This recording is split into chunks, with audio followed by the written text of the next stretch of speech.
5 साल की पत्नी और 40 साल का पति। ये बाल विवाह की नहीं बल्कि शांति देवी के पुनर्जन्म की कहानी है।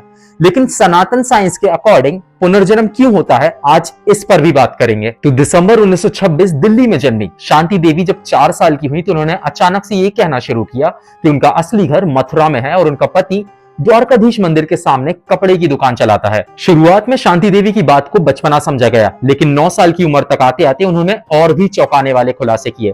उन्होंने बताया पिछले जन्म में उनका नाम लुगदी देवी था, उनके पति का नाम केदारनाथ था और उनकी मौत एक बच्चा पैदा करने के दौरान हुई थी। जब शांति देवी लोगों और जगहों की प्रिसाइज डिटेल देने लगी तब जाकर उनकी फैमिली थोड़ी सीरियस हुई और पहली अनऑफिशियल जांच पड़ताल में उनके पिता रंग बहादुर को यह पता चला कि मथुरा में वाकई केदारनाथ नाम का एक कपड़ा व्यापारी रहा करता था जिसकी पत्नी की मौत 1925 में हुई है और उसके जस्ट 1 साल बाद ही शांति देवी का जन्म हुआ है। इसके बाद कहानी में शांति देवी के हेडमास्टर की एंट्री होती है। वो दोबारा जांच के लिए मथुरा के अपने एक रिश्तेदार कांजीमल को लेटर लिखते हैं, जो कि किस्मत से केदारनाथ का चचेरा भाई निकल आता है। जब हेडमास्टर के बुलाने पर कांजीमल शांति देवी से मिलने दिल्ली आता है तो शांति उसे दूर से ही पहचानते हुए कहती है कि आप मेरे पति के चचेरे भाई हुआ करते थे। इसके बाद कांजीमल के कहने पर केदारनाथ 10 से 12 लोगों की भीड़ के साथ दिल्ली शांति देवी से मिलने आते हैं और उस भीड़ में भी शांति देवी केदारनाथ को पहचान लेती है और उनके गले लग जाती है और बाद में कुछ ऐसी प्राइवेट बातें बताती है जो केवल लुगदी देवी को ही पता होनी चाहिए थी। इसके बाद यह बात जंगल की आग की तरह अखबारों में फैल जाती है,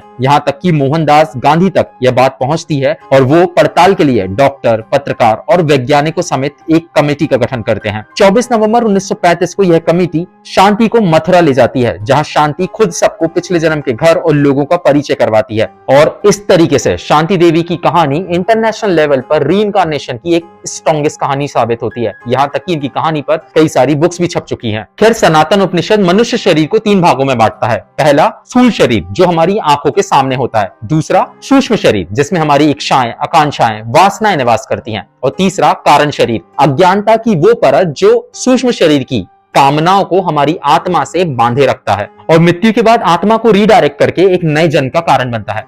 खैर, शांति देवी के मामले में हो सकता है कि जब बच्चा पैदा करते हुए वो मरी तो उनके मन में मां बनने की एक तेज इच्छा रही हो, जिसकी वजह से उनके कारण शरीर ने उन्हें दोबारा औरत बन के जन्म लेने के लिए मजबूर किया हो।